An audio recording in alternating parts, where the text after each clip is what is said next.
네, 안녕하세요. 반갑습니다. 이승훈 소장입니다. 자, 최근에 위워크라는 그 공유 오피스 업체가 있는데 여기 파산 위기라고 합니다. 그래서 이게 어떤 의미가 있는지 그리고 국내 부동산에 미치는 파장이 있을지 한번 살펴볼 건데 상업용 부동산 시장과 주택용 부동산 시장의 온도차가 좀 많이 틀리고 있고 그 다음에 미국 부동산과 우리나라 부동산에도 또 차이점이 있겠죠. 이런 부분을 살펴보게 되면서 우리가 투자 전에 유의해야 할 사항은 무엇인지 이걸 한번 짚어보도록 하겠습니다. 바로 시작할게요. 자, 한번 기사 먼저 보겠습니다. 공유경제 상징인 위워크가 파산 위기다. 주변에서 위워크 많이 보셨을 겁니다. 특히 서울에 계신 분들, 부산이라든가 이런 도심권에 많이 있는데 공유 오피스가 이제 뭔지 아시게 되겠죠. 이름 그대로 사무실을 공유하는 형태가 됩니다.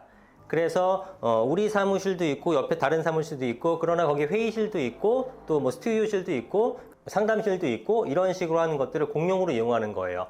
예를 들면은 상담용 방 그리고 뭐 또 세미나 룸 그다음 뭐 회의룸 이런 것들이 있지만 우리가 뭐 한 달에 한 번 쓸 때도 있고 일주일에 한 번밖에 쓰지 않을 때도 있고 나머지는 다 비워둬야 되는 거니까 굉장히 아깝잖아요. 근데 거기에 대한 공간에 대한 그 월세는 계속 납부를 하는 거 아니겠습니까? 그러니까 거기에 대해서 효용성을 높이기 위해서 이런 공유 오피스가 그 효용성을 높이기 위해서 이런 공유 오피스 형태의 사업이 나오게 된 겁니다. 2008년도에 위워크가 처음에 시작했던 걸로 알고 있는데 그동안 굉장히 잘 나갔습니다. 그러다가 최근 들어서 아주 급격하게 급전직하로 주가도 떨어지고 하게 되면서 위기에 몰린 형국을 보이고 있어요. 자, 그럼 어떤 이유인지 살펴볼게요. 글로벌 공유 오피스 업체 위워크의 채권단이 파산 신청을 논의하고 있다는 사실이 알려지면서 한국 공유 오피스 시장에 미칠 영향이 관심이 쏠리고 있다. 그래서 파산 신청 가능성을 얘기하고 있다고 합니다. 여러분 잘 아시는 손정희 소프트뱅크 회장 있잖아요. 그 양반이 여기다가 지금 한 100억 달러 가까이 넣었다고 합니다. 그러면은 우리 돈으로 한 12, 13조 정도 되는 거니까 현재 환율로 13조 정도 되는 거니까 엄청난 손해를 봤다고 생각이 들겠죠. 2016년도 이때쯤 만나서 첫 투자를 시작했는데 그때만 하더라도 굉장히 잘 나갔고 공유 오피스 시장에 대한 전망도 엄청 밝았습니다. 그래서 이 그 위워크가 가장 대표적인 공유 오피스 업체다 보니까 한때 기업 가치가 470억 달러, 우리 돈으로 한 62조까지 갔었던 어마어마한 기업인데 지금 가치는 한 3억 달러? 그러니까 100분의 1 토막도 더 난 거죠. 예, 거의 뭐 99.5%가 날아간 상태가 됩니다. 그래서 지금 현재 주식값이 12센트, 그러니까 0.12달러, 거의 동전주라고 하잖아요. 동전을 살 수 있는 주식. 그 정도까지 이제 떨어진 상태이기 때문에 아마 회복은 불가능할 것으로 예상된다라고 보여집니다. 그럼 이게 우리나라에도 진출했기 때문에 위워크 코리아에 영향을 미칠 것이라는 우려도 일각에서 나온다. 영향을 당연히 미치겠죠? 그죠? 네, 그럴 것 같고 위워크 코리아의 매출이 재작년 21년도에 997억에서 작년에 1229억 원으로 23% 늘었습니다. 영업이익도 370억에서 394억 원을 늘었어요. 굉장히 실적이 좋은 것 같지만 단기 순손실로 따져보게 되면 1399억이 손실이에요. 놀라운 거는 매출이 1229억 원인데 단기 순손실이 1399억 원이니까 야, 어마어마하게 영업 외적으로 비용이 많이 들어갔다고 볼 수가 있겠죠. 상당 부분 이자 부분이 있지 않을까 생각이 들어요. 왜냐면은 이 위워크가 굉장히 힘들어진 원인 중에 하나는 2015년, 16년 이제 폭발적으로 성장을 할 때 그때는 대단히 뭐 금리가 낮았죠. 높은 금리 상태가 아니었기 때문에 엄청 좋았습니다. 그러니까 잘 나갔죠. 그러니까 이 공유 오피스의 사업 방식은 뭐냐면 전대차 방식입니다. 전대차. 그럼 건축주 입장에서는 굉장히 큰 회사가 20년 동안 장기 계약한다 그러면 공실 리스크 사라지게 되면서 엄청나게 좋아하겠죠. 그러다 보니까 여기에 혜택을 많이 줍니다. 대표적으로 임대료를 깎아주게 되는 건데 임대료를 깎아주면서 저렴하게 들어오는 거예요. 20년 동안. 그래서 그렇게 저렴한 임대료를 기반으로 해서 쪼갠 다음에 높은 임대료를 받는 거죠. 그럼 예를 들면 내가 월 1,000만 원에 빌렸어요. 이만한 규모를 100평짜리 규모를 월 1,000만 원에 빌렸는데 그거를 5평씩 쪼개서 20명한테 나눠주는 겁니다. 그리고 그 사람한테 100만 원씩 받는 거예요. 그럼 난 1,000만 원에 빌렸지만 20명한테 100만 원씩 받아서 2,000만 원을 받아갖고 1,000만 원 수익을 내는 구조가 이런 공유 오피스의 구조란 말이에요. 그런데 리스크가 분명히 있죠. 왜냐하면 공유 오피스의 수요가 떨어지게 된다면 공실률이 발생할 거 아니겠습니까? 그러면 내가 1,000만 원에 빌렸는데 쪼갠 20개 중에 공실률이 50%예요. 그럼 10개밖에 안 차죠? 10개에서 100만 원씩 받아봐야 1,000만 원 또이또이죠. 그런데 그게 세임이 되는 것이 아니라 당연히 나는 거기 1,000만 원 임대료 외에 영업비, 마케팅비, 관리비 등등등 들어갈 거 아니겠습니까? 그러니까 당연히 적자가 나는 거니까 공실률을 뭐 20, 30% 미만으로 맞춘다든가 이런 식으로 해야지만 되는데 예전에는 이런 쪽에 그 수요가 많았단 말이에요. 그러나 코로나 이후에는 여러분들 아시다시피 재택근무가 일반화가 되게 되면서 이러한 공유 오피스에 대한 수요가 줄어들었어요. 그런데 얘네들은 저금리 때 왕창 확장을 해놨죠. 그러니까 여기에 들어가는 고정비가 상당히 큰데 수요는 줄어버리니까 20년 임차했죠? 갑자기 얘네가 뺄 수도 없고 이러니까 당연히 비용이 기하급수적으로 늘어나게 되고 방만한 경영을 한 게 드러나게 되면서 위기에 몰리게 된 거죠. 우리나라 이 그 위워크 코리아 지사도 20년 4월 달 이후에는 신규 지점 개설이 없고요.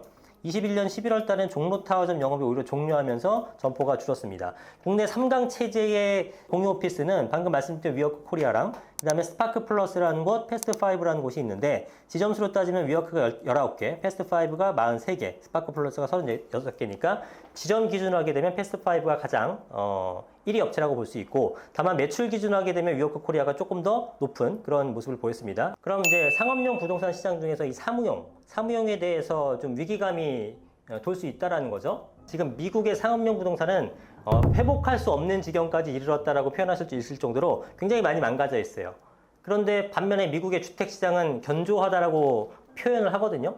좀 신기하죠? 미국이란 나라 안에서 모든 경제적 상황이 동일하고 뭐 시중금리나 기준금리나 아니면 뭐 인플레이션율이라든가 실업률이라든가 뭐 정책 방향이라든가 모든 게 다 동일하게 적용받는 한 나라 안에서 이렇게 다른 행보를 보인다는 겁니다. 거기엔 두 가지 이유가 있는데 첫 번째로는 재택근무라는 어떤 시장 변화가 있었죠. 이거는 오피스는 필요 없고 집은 필요한 그런 형태가 되는 거니까 한마디로 정리하면은 주택 시장은 수요가 늘었고 반면에 다른 한쪽 그 오피스 시장 수요는 줄었다. 이게 이제 하나 원인이고 또 하나는 두 번째 더 중요한 요인일 수 있는데 부동산 보유자들이 고정금리를 갖고 있느냐 아니면 변동금리를 갖고 있냐 이런 대출금리 차이로 인해서 가격 변화를 상당히 많이 일으킵니다. 예를 들면 미국의 주택 시장이 견고한 이유는 뭐냐면 금리가 그렇게까지 올랐잖아요. 0%에서 지금 5.25%까지 올리고 더 올리네 많이 하고 있는데 그럼에도 불구하고 주택 시장이 좀 튼튼하게 받쳐주고 있는 거는 거기는 보통 30년 모기지입니다. 굉장히 장기 모기지를 고정금리로 써요. 고정금리로. 그러니까 지금 금리가 올라가나 마나 그 전에 집을 산 사람들은 저렴한 이자로 계속 내고 있는 거예요. 그러니까 사실은 뭐 이 금리가 기준금리가 오른다고 하더라도 연준에서 기준금리 올린다고 하더라도 그냥 뭐 나랑 크게 상관없는 거죠. 당장 나로서는. 그죠? 경기야 뭐 나중에 여파를 어떻게 미치던 내가 내야 될 어떤 이자분이 높아지지 않기 때문에 가처분 소득은 변함이 없는 거예요. 그런데 상업용 부동산 같은 경우에는 25년 만기 5년 변동금리 많이 쓴다고 하는데 그러니까 당연히 변동되면서 금리가 확 올라요. 되게 위기가 생기는 거죠. 그 위워크가 2015, 16년도에 많이 확장을 했다면 그때 금리가 한 5년 뒤에 변동금리를 바뀌게 되면서 금리가 확 올라가 버리죠. 그리고 16년, 17년 된 것들 계속 높아진 금리로 바뀌니까 대환도 안 될 뿐더러 금리 자체도 지금 납부하기 버거운 겁니다. 돈을 잘해서 버는 것도 아니고 못해서 잃는 것도 아닙니다. 그냥 노력하는 거는 기본으로 전제가 돼야 되는 거지만 큰 돈을 버는 것은 어떤 운이 정말 많이 작용하는 것 같아요. 근데 이제 우리나라의 오피스 공실률은 굉장히 낮은 수준입니다. 최근에 좀 올라가는 모습을 보이고 있지만 그래봤자 소수점 이하에서 움직이고 있는 거고 최근에 6월달 기준 봤을 때가 2.59% 정도였습니다. 근데 전체적인 세계 오피스 공실률 평균이 13% 정도 되거든요. 그러니까 우리나라가 현저히 작은 거죠. 뭐 하나 자료를 보여드리면 서울 권역별 오피스 평균 공실률 보시게 되면 도심 권역이 3.3%고 강남권, 여의도권, 분당, 판교권은 1.5에서 1.7밖에 되지 않아요. 야, 이건 뭐 거의 자연 공실률보다도 낮지 않나 싶을 정도 수준인데 도심권이 조금 더 공실률이 높은 이유는 일단 임대료가 가장 비싸고요. 여러분들도 생각해 보세요. 강남, 여의도, 판교권의 사무실과 도심권, 그러니까 강 건너, 강북 쪽 도심에 있는 것들 중에 어디를 더 선호하는지. 예, 제가 볼 땐 최근엔 이 아래쪽을 더 선호하는데 심지어 가격도 더 싸니까 이쪽의 공실률이 더 줄어든 것이 아닌가라는 생각도 하게 됩니다. 이렇게 나왔던 이유는 우리나라는 대형 오피스 건설이 최근에 굉장히 드물었습니다. 그러니까 공급은 부족한 상태가 되는 거니까 아직은 공실률이 굉장히 안전하다. 근데 공실률이 적다라는 게 이 공유 오피스한테도 그러면 우리나라도 안전하네 라고 직관적으로 생각하기 쉬운데요. 꼭 그렇지만은 않은 게 이 공유 오피스 업체들도 어쨌든 임차를 해야 되잖아요. 근데 저렇게 공실이 별로 없고 공급이 부족하게 되면은 얘네들도 처음에 빌려올 때 비싼 가격으로 갖고 올 수밖에 없어요. 대출도 많이 받았을 테니까 예전보다 높은 이자도 내야 되고 예전에 저렴하게 사무실을 구했잖아요. 근데 지금은 그거보다 훨씬 더 높은 이자를 내야 되니까 공유 오피스 업체들도 고정비가 많이 들어간 상태입니다. 예전에 비해서.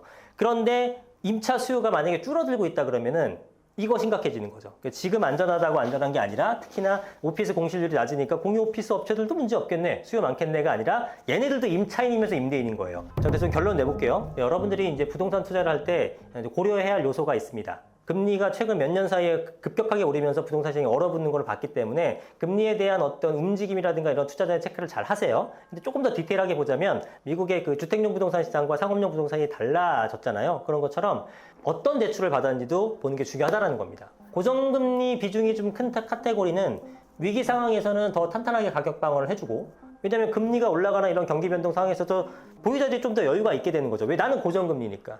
근데 변동금리가 굉장히 많은 카테고리 군에서는 금리의 움직임에 따라서 어마어마하게 위기가 올 수 있다는 겁니다. 그게 이제 반대로 또 해석하게 되면은 보유자들 중에 변동금리 대출을 받으신 분이 많다면 경기가 좀 위기가 올 것 같으면 이 카테고리에서 예를 들어 주택용이라고 해보죠. 그럼 주택용 시장이 쭉 빠질 가능성이 있기 때문에 기회장이 될 수 있다는 겁니다. 가격이 하락하는 걸 예상하고. 그래서 어떤 걸 투자할지에 대한 선택도 우리가 할 수 있지 않을까라고 생각이 들고, 여러분이 투자 전에 보유자들이 어떠한 형태로 대출을 받았는지를 따져보는 것도 부동산에서 또 하나 생각해 봐야 될 요소가 아닌가, 굉장히 중요해졌다 이런 부분이라고 생각을 합니다. 자, 오늘 영상은 여기까지 하겠습니다. 더 좋은 영상으로 찾아뵐게요. 감사합니다. 이승훈 소장이었습니다.